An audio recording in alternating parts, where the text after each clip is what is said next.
Hey friends, welcome to episode 601 of the My 123 Cents podcast. I'm your host, Kevin Huntsberger, joined this week once again by Chad Smart. And Chad, as we were doing our little pre-show chatter, talking about next week, because we're recording this on the eve, on the verge, if you will, hours away from AEW's, and I've already forgotten. All in, right? No. Double or No, nothing. double or nothing. Double or God, I need to write this down. Okay, so Double or Nothing, the Yeah, Memorial Day weekend traditional pay-per-view, which I think when you were here a few years ago, is that the one we watched? I don't remember when you were. maybe. I know I was at the one 2 years ago in Vegas. Okay, well, this That's when would I have got been to like see it. 3 years ago, I think, or maybe 4 years. Maybe, probably then. I don't remember. But anyway, Nobody got set on fire, so I guess it wasn't that memorable. yeah. So we're not necessarily doing predictions or spoilers or anything like, well, I guess obviously not spoilers, but we were talking about next week's show, and we're going to talk about Mick Foley because he's obviously all elite. Uh, at least for now, I don't know what the terms of his deal are, but we'll definitely do a deeper dig into Foley and his arrival. What are you looking forward to? And I know it'll be kind of post here, but Mhm.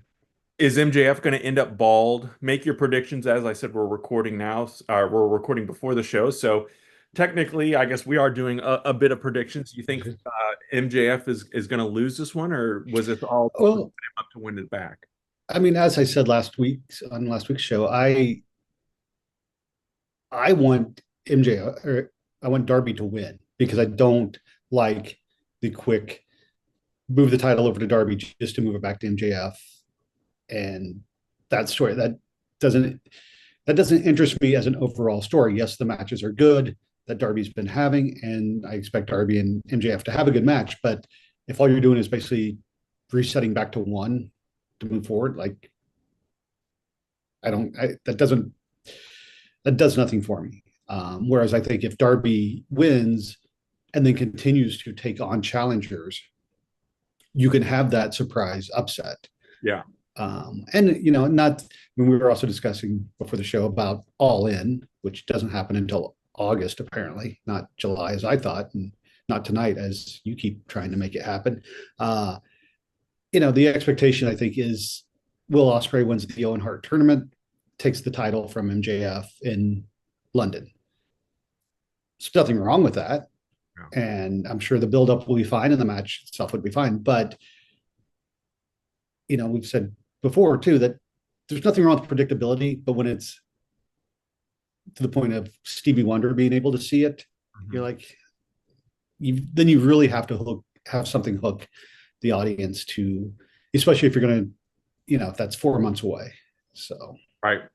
Well, we're 3 months, almost to the day until All in London.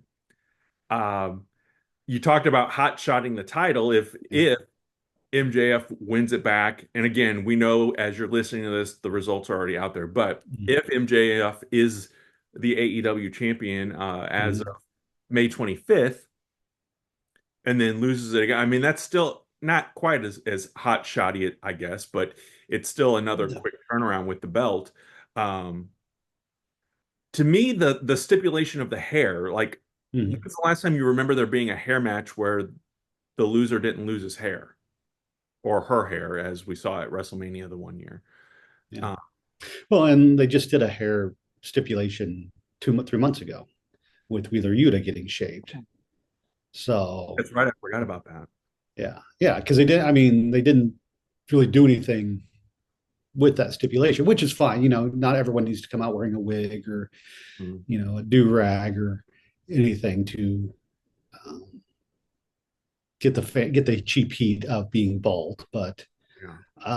I again, I think there's more storytelling to be told with MJF being bald than Darby losing. So, but Yeah. we'll see.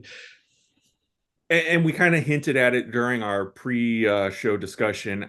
I predicted, or I'm predicting, and I guess again we're recording beforehand, that Foley somehow gets involved, costs Max the match, sets up something against Max, and I guess it doesn't have to. I guess there is Forbidden Door between now and All In, so there is another event, but uh, it does feel like, they're grooming Osprey to win the Owen and go on and challenge Mhm. whomever the champion is. I don't think Foley's going to get a title run. I do predict Mick Foley's going to, and we're going to go more in depth next week on Mick Foley, but I do predict he gets a match of some sort in AEW. And to me, the build up to Double or Nothing with MJF on podcast this past week has kind of called out Foley. So to me, it feels like we're setting the table Something. for something along those lines. And that Uh, could be, yeah. And I could see, Foley coming in and talking to Darby, them having some backstage moment before the match of Foley telling Darby, don't, you're killing yourself, basically.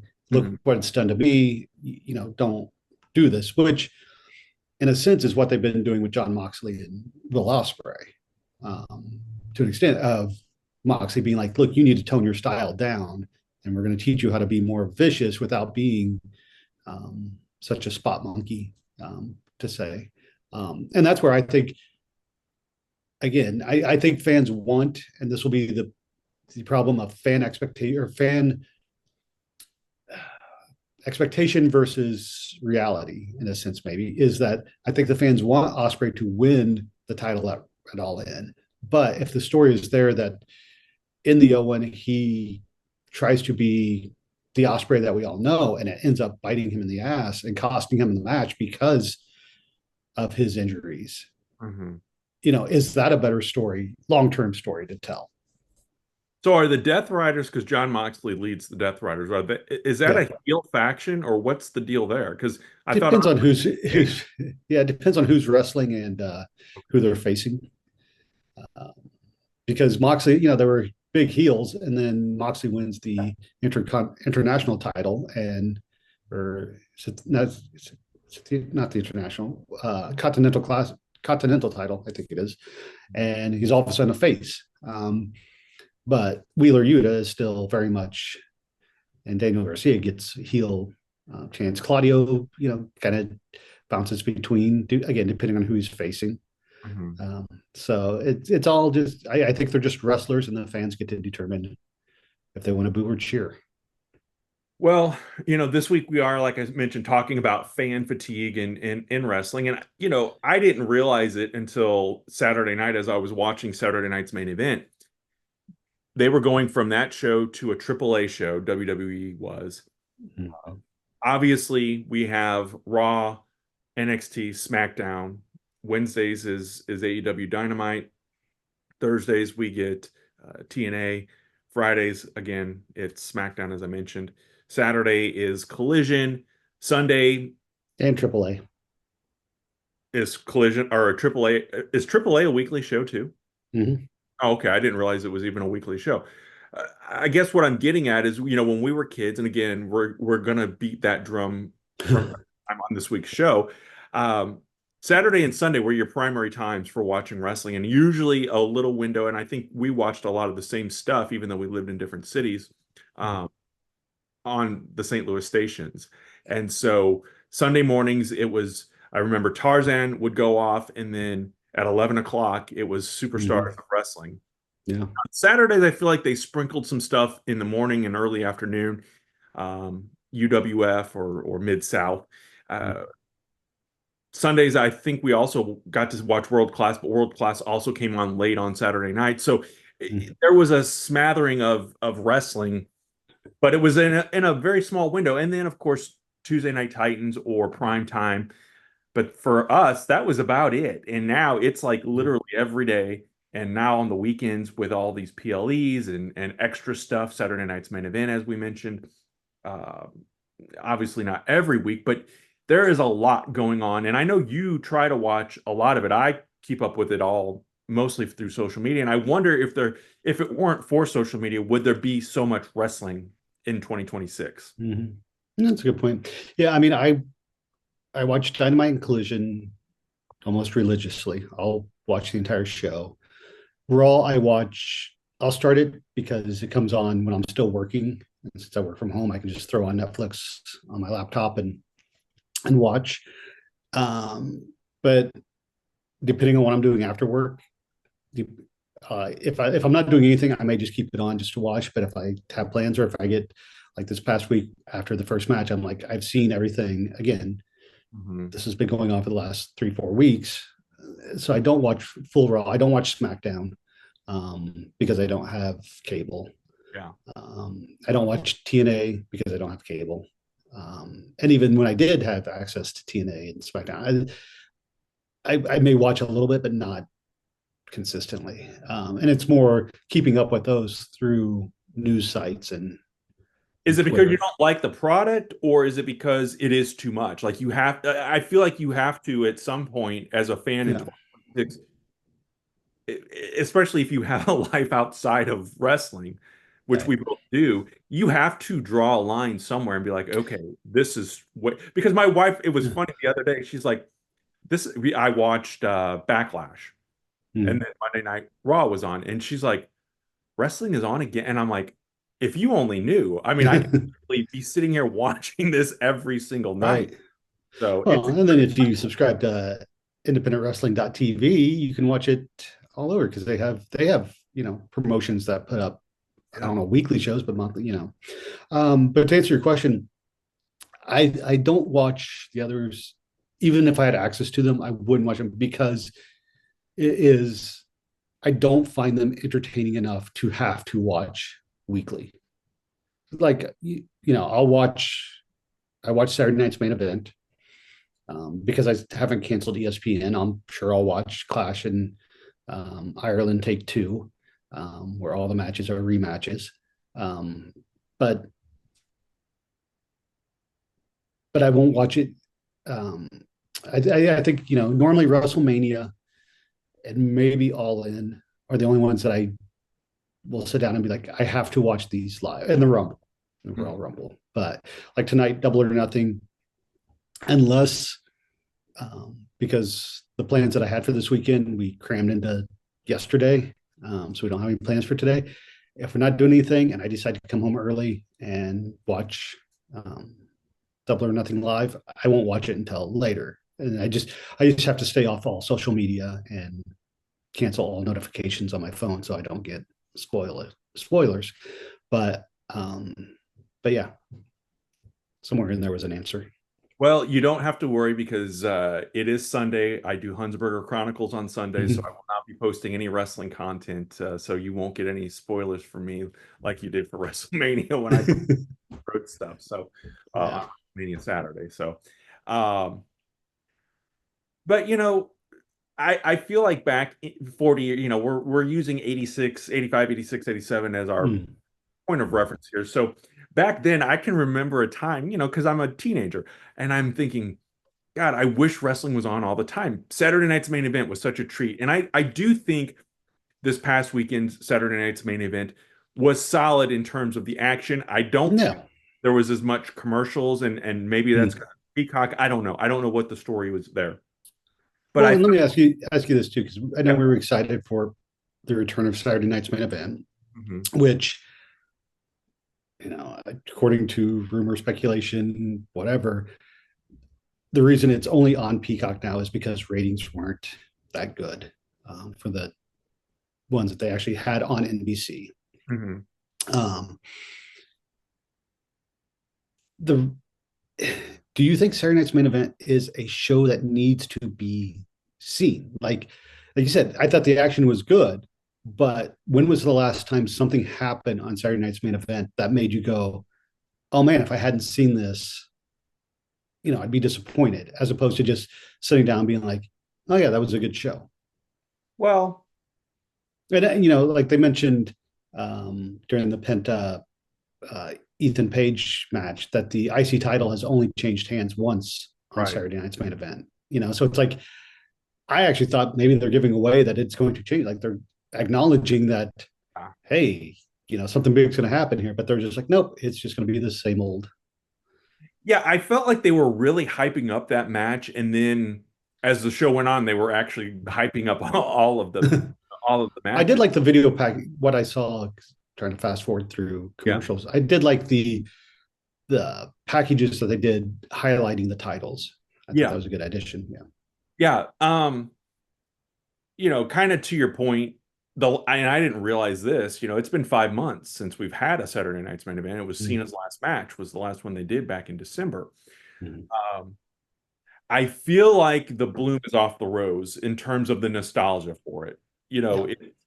it it was kind of like a thing I felt like, and I wish if I were there, this would be the way I would do it. I would have kept the nostalgia touch to it because to me, those first handful of ones Mhm. were can't miss. Like I wanted to watch them live. I wonder too if it had stayed in its, and I know you can't do it live that way, but if it would have stayed in that traditional 10:30 Central Time slot, where it's replacing SNL, how it was back in the day, if it would have done better in terms of viewership and to have that real nostalgia feeling. I don't know. I feel like they've TKO'd it up or WWE'd it up, modernized it Mhm. too much to where it doesn't feel, because I do feel like Saturday Night's Main Event felt different than Superstars and Wrestling Challenge and Primetime Wrestling. We were getting bigger matches. Hulk Hogan was Mhm. always there. We it was like this larger to me it was almost pay-per-view level feel. But again, go back to the Attitude Era, and I think the Monday Night War kind of blew all that traditional stuff out of the water to where Mhm. it doesn't feel the way it felt when we were kids and watching it and enjoying it and anticipating it and finding it in TV Guide and saying, oh wow, this weekend Yeah. is Saturday Night's Main Event. Now it's just kind of like, shit, there's another wrestling show on that I've got to watch. That's Yeah. kind of almost what it feels. It almost feels Well, obligatory than yeah, and I think, and again, this is my big complaint with WWE is, like you said, when it was on originally, you would get matches you wouldn't normally see yeah, on TV. Whereas, now with this week's show, like how many times have we seen Street Profits and the Vision interacting? How many right. times have we seen Ethan Page and Penta interact? It's like, again, nothing against the wrestlers themselves or the matches that were fine. It's just like, okay, yeah, this is the same thing that I just saw on Raw on Monday. So This show could have Saturday Night's Main Event, the way they're doing their PLE structure now, mm, this could have been the second half of Backlash. yeah. You had five more matches. You know what I mean? Like it didn't, I don't know, there was not, like you said, it was because Saturday Night's Main Event often was not necessarily Jake the Snake and Ravishing Rick Rude. It was Jake the Snake wrestling, or I'll go back to 87. It was Jake the Snake versus Kamala. And Jake was feuding with the Honky Tonk Man at the time. And Jake ends up losing because Kimchi interferes. Well, then Kimchi gets in the ring, takes off his mask, and it's the Honky Tonk What are you Man. talking about? Right.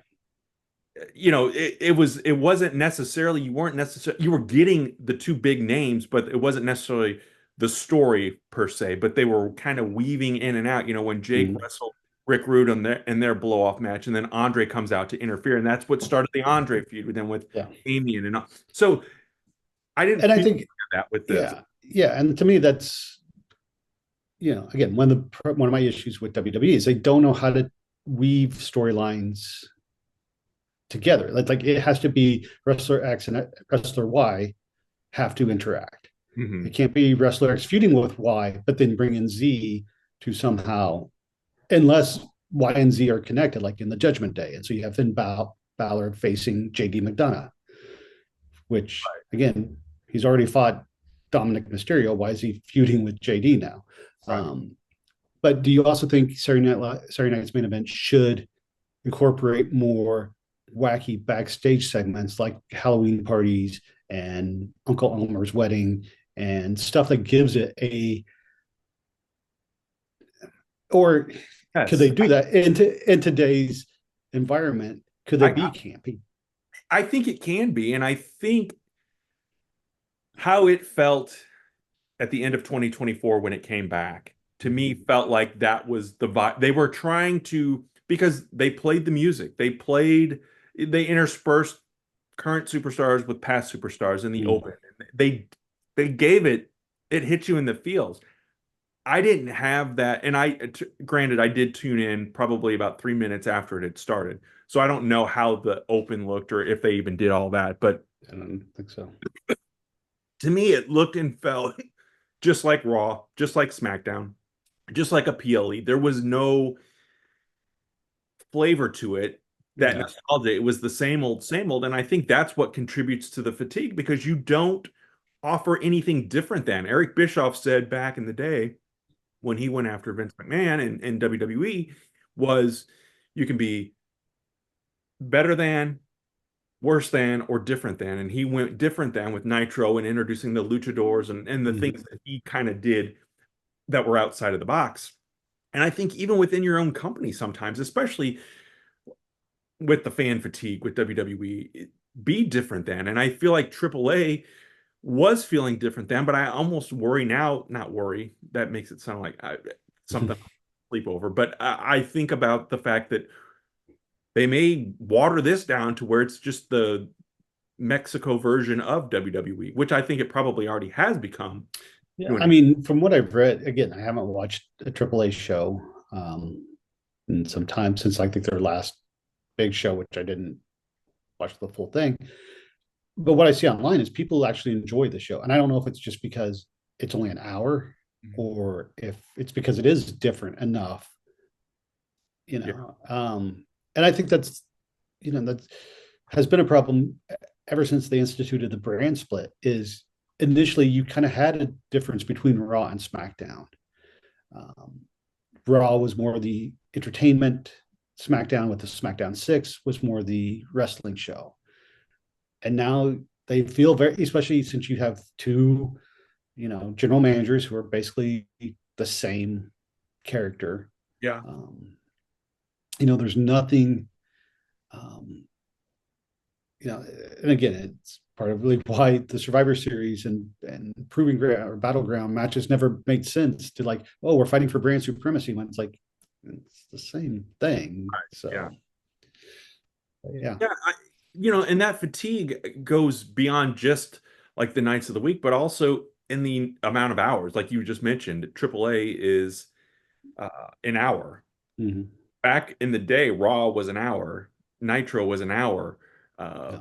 I don't know, Dynamite. I think Dynamite was always 2 hours, right? Because Mhm. Dynamite was kind of introduced in this In the era. post, yeah. Yeah. So, um, And lately, excuse me, lately they've been doing, they've had several 3 hour night Dynamite Collision episodes because of sports yeah, preempting on Saturday. So, but I think even in that regard, like if you watch, you can tell when Dynamite goes off the air and it switches over to Collision. Like there is even though it's in the same venue and it's the same production, there is a shift in atmosphere, I guess. But Mm. yeah. Yeah, it does feel like often that everything seems the same. It has the sameness to it. And with Saturday Night's Main Event specifically, they had an opportunity to make it different than, and I feel like it's kind of morphed back into just another product of WWE. And next weekend, as we're recording this upcoming weekend, is the Clash in Italy, and I think there's a AAA show the day before, or the day after. Mm-hmm.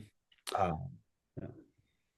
and it's that constant. And like I said, when I was a kid, or even in my probably teens and early 20s, I would have Mm-hmm. definitely tried to do my best to keep up with it all and watch it all and know what was going on and knowing the storylines and Mm-hmm. I don't want to say that I don't care, but I don't care. And it's kind of the same, there are characters and pieces of stories that in AEW and in WWE, and not so much as in TNA, but that I do keep up with or follow on social media. And that's again, that's why I'm thankful for social media in that regard of, yeah, you get the spoilers, but then you also do get to kind of keep up and get a uh, you know 90-second version instead of having to sit there for an hour or two and Mm-hmm. figure out what's going on.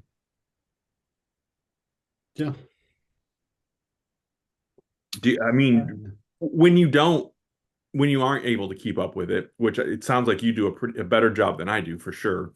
Um, with TNA, or I'm sorry, with AEW and the Mm, pay-per-view specifically, as we were talking about earlier, you'll watch it later. Like you don't like to be spoiled at all, which I'm kind of that way with Rumble and with Mania, but mm.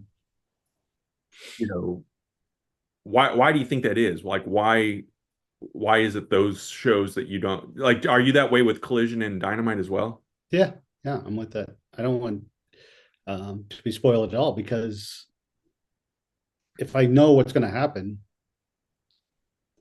why am I watching? It's.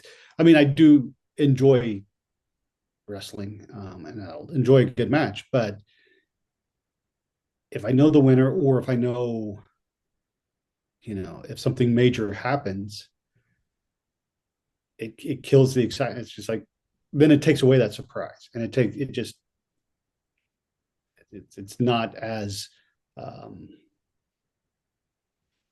impactful, I guess. So yeah, I mean, like Dynamite, I'll watch kind of like Raw. It comes on when I'm still working, so I'll watch the first hour, and then I leave work and I stay off social media until I get home and can finish watching it. So I don't know what's happening. So I don't know. I mean, I guess I'm probably the same way with any sports. Like if I was going to watch, a baseball game, but then I know who wins, then I'm like, okay, well now I can watch something else because or if something major does happen, then just grab the highlight of it Hmm. instead of having to sit through 2 3 hour. So um, you know, for Double or Nothing tonight, if I know MJF shaves his head, why sit through 10 hours to get to that moment when I can just get to the last minute or two on social media? That's true. Do you think that with all of the streaming options available and all, Mm, like, because like I said, I don't know how you felt younger watching Raw, like when it was over in an hour, it left you mm. wanting more. Nowadays, it's like, oh my God, is this ever going to end? And it's kind of like 6 or 7 hour pay-per-views. It's like, Yeah. oh my God, yeah, Well, I love this, and do but you think it's, God. one point of thing that I don't think either company really does well now is, I mean, Nitro, I think what led to the success of Nitro, especially with the NWO, and then WWE kind of started copying it, is the chaos and the anything could happen mentality. And you would get shows that would leave on a cliffhanger. And I know, it kind of became cliche, and I'm sure fans have mocked Tony Schiavone for it being like, it's, oh, we're out of time, as Yeah. something big is going to happen. And it's like, but it's those moments that get people interested to come back next week. Whereas now, you know, most shows they end and it's over, and then you just come back next week to see this, you know, I think that's a basically, societal thing, though, don't you? I is mean, it maybe. because let's face it, most people now stream. They Mm-hmm. watch, especially Netflix and Hulu and Disney, they Yeah, drop an entire season on a Tuesday night, and then you sit there and it's the challenge then of, do you want to watch a 10-hour movie? No, of course not. But then I'll sit here and watch this 10 episode 10 hour, hours. you Yeah. know. So I think it's been a societal shift that people don't want to wait or they can't wait. And I think that I Mm. wonder if that trickles into the creative process. Like, do the creatives know? Well, they want something to be resolved, even with what there was a recent storyline that I felt like they could have drawn it out a bit longer and they kind of came to, I can't remember who it was now or what was going on with it, but it's like let this simmer, like the mega powers explosion, if it were to happen Mm. today, you know, it would have probably been a 4 week story arc, and Yeah. it would have been over and done with. Instead, they went a year and a half with it or however long it ended up being. So, yeah, I think that that's part, again, all the TV and all the different shows and all the, but then I also think that it's a societal thing of nobody wants to wait anymore. Mm. we'd watch Well, the final of our favorite sitcom in May and have to wait until September for it to come back. That doesn't it does to an extent, but not like it did back in the day. yeah, Sure, so I know. And with Ghosts not coming back until mid-season, I have to wait like 8 months to find out what happened to Pete. Um, I don't know if you watch Ghost or not. I don't. If you I don't, know. that I know reference that. means nothing. I know the show. Um, yeah, my other thought then off of that too is, in this, I don't know if it's a societal thing or if it's the sports versus entertainment aspect of wrestling, but do you think these shows would be better if they had a narrative story running throughout the show, like we got with the Attitude Era? It was, if you, the one that comes to mind immediately is the kidnapping of Stephanie McMahon and sacrificing her on the symbol.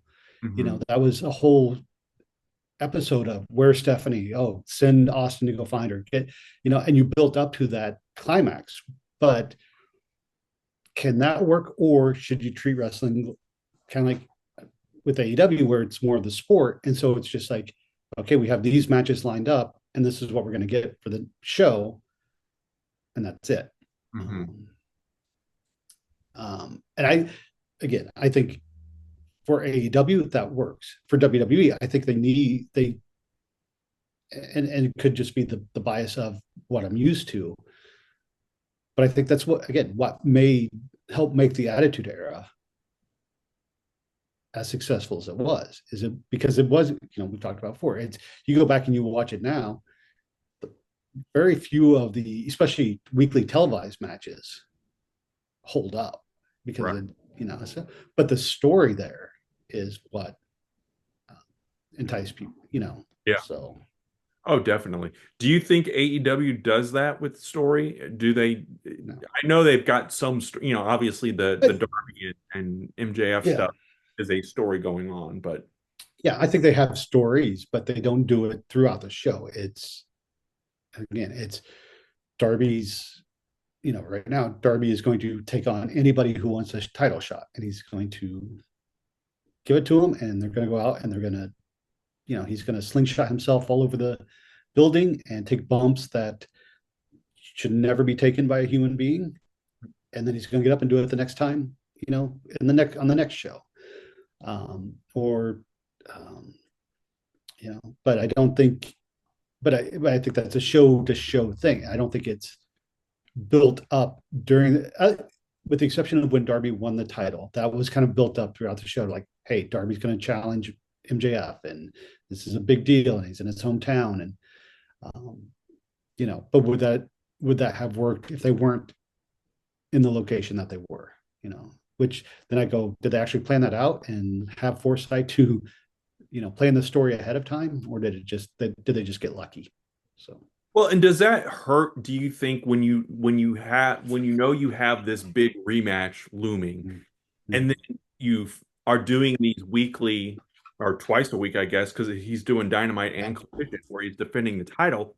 Yeah. I mean, is it kind of a wink and a nod? We know he's not going to lose, but at least he's defending the title. Or would it have been better to have Sammy Guevara upset him on Yeah. Collision and then he gets it back at Dynamite? Or does that muddle down the whole concept of the belt?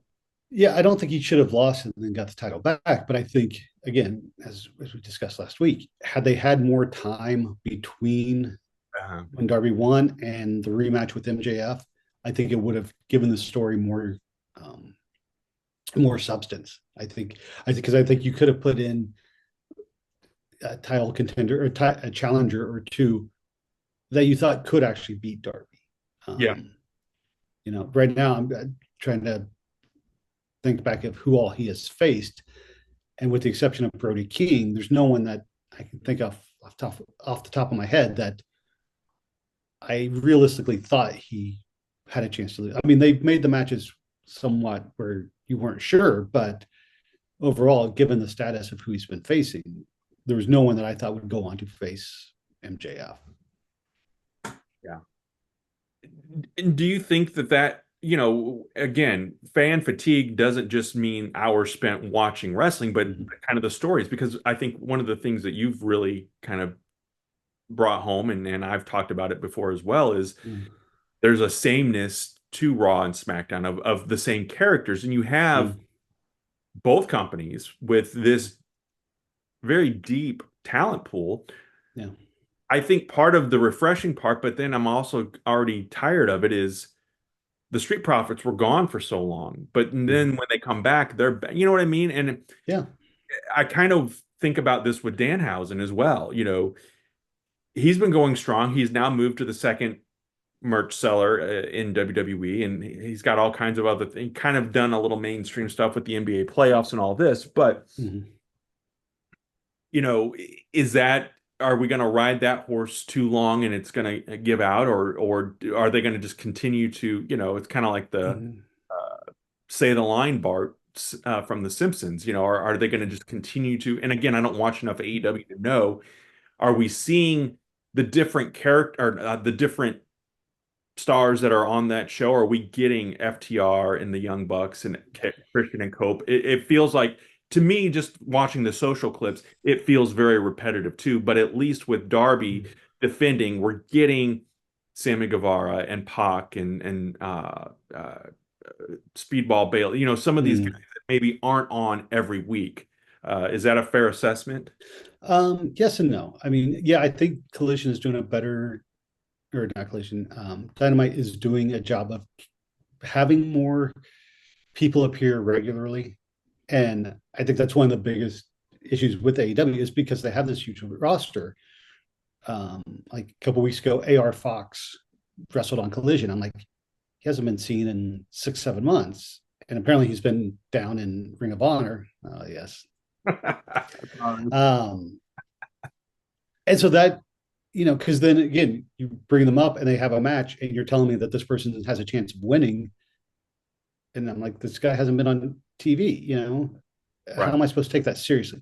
But, in the regard of repetitious though, because that has been one of my complaints for years, but I also look at it from the business standpoint. And I think I mentioned this to you months ago, is that Raw is coming here on July 20th. Hmm. AEW was just here for a pay-per-view. I don't know when they're going to bring Dynamite back, but let's say they were going to bring Dynamite in August. If I bought show tickets for those shows right now, I could probably list 10 to 15 people that have a 85 to 90% probability of being on Raw, Hmm. and 10 people that may have a 50% chance of being on Dynamite. And so, as a fan, if there's somebody, if I want to see Danhausen, well, I know if I buy a ticket to SmackDown, I'm probably going to see him in Hmm. some regard. But if I'm a fan of I'll use AR Fox, I don't know if he's going to show up to the show that I go to. So, do I buy the ticket in advance to get a good seat, or do I wait and see what they're promoting for the show to buy a ticket? Yeah, and from a consumer perspective too, I think that even though we don't watch everything and we don't watch it all the way through, I feel like we probably are watching more than a typical fan is Mm-hmm. doing. You know what I mean? Like I feel like there are probably, like I mentioned a couple weeks ago, a friend of mine whose kid is into wrestling, they went to Smack or Raw when it was in Indianapolis because it was near them. But I wondered, like, does that family watch, or, and I'm that specific family, but like when these folks go to a Raw or a SmackDown, are they watching then every week after that? And WWE announced this past week they're bringing back a handful of house shows as well, which Mm-hmm. I think is a good idea. But and I did look, and the prices weren't terrible in because they're coming to smaller markets and Mm-hmm. whatnot. But you know, we see it online because we're online and we live it every day of people bitching and complaining on Twitter or X or Facebook or wherever about, this, that, and the other. But like the general, like, is this like, I know TKO has kind of dismissed some of the fan criticism because they say it's, the smallest voices that are being the loudest. I wonder if that's really true, or I mean, obviously they're continuing to make money, print money or whatever. AEW, I could say the same thing. I think that, you get the diehards that are going to watch it regardless, but if they sit out for a week or two, have they missed anything? Or, Mhm. does wrestling, contributing to this fan fatigue, does wrestling need an off season? I think that would almost hurt it, but I wonder if you rotated rosters out or had, because Mhm. obviously they just purged a bunch of names from WWE. Yeah. Some of them we hadn't seen in months though, but then they bring back like the Street Profits, and they've brought in some other talents that we hadn't seen in a while. But again, does wrestling need that kind of reset? Or because we still see, we haven't seen Punk since WrestleMania, for example. I know Uh, it's very, very odd that in the build up to the match at WrestleMania, Punk called Roman the part time player and said that if he won, Punk said that if he retained the title, he wouldn't take the summer off. And I have no idea why Punk hasn't been. I could it could be a booking decision, but it just seems odd that how things have played out mhm. uh, with Roman being there most weeks. Right. So, Yeah. but yeah, no, I think and I think lost in that discussion recently with the talent releases is obviously never want to see anybody lose their job. Hope and I think everybody that the majority of the people, the majority of the wrestlers that were released that still want to wrestle, I think will be fine and will Mhm. find options. And those that like from NXT, that I think it will determine whether or not wrestling was their passion or not. And I Yeah. wish them the best either way.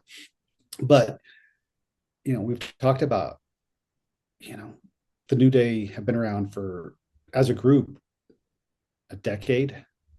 Kofi's been there for almost 20 years. We talk about Miz being there. Miz has what, the fourth longest gap between title reigns in WWE, but everyone else that is on that list left WWE and came back. Hmm. Miz has Right. been there the entire time. Yeah. It's like, I think for both the company and the wrestlers themselves, moving on freshens things up. And then you can bring back, because there are rumors about some guys that are possibly returning to WWE. Would they be guys that I would norm? What's that? You got a couple of haters It here. is. Um, I mean, they're names that I never expected.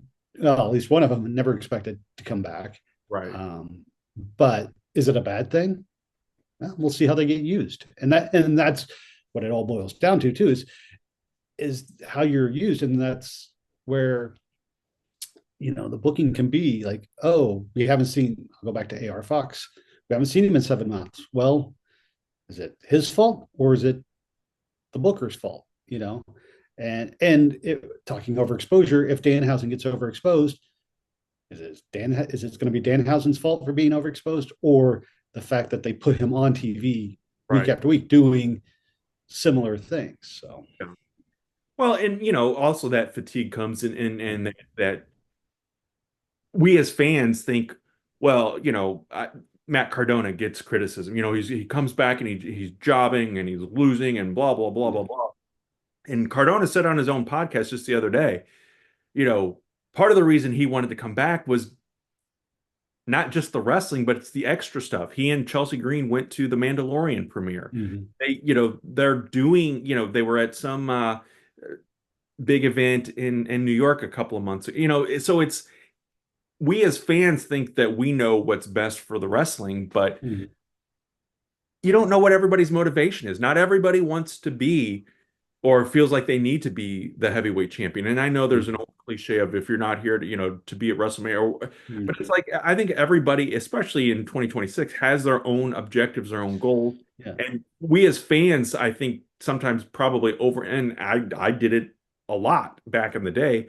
Whereas Mm-hmm. today I do kind of look at it more as a business opportunity, and yeah, I don't need to be in the ring getting my ass kicked week in and week out. I want to go Yeah. see these Hollywood premieres, or I want to go Oh hang yeah. out this TV show or whatever. And so it provides other opportunities than just the wrestling that the fans have become so accustomed to.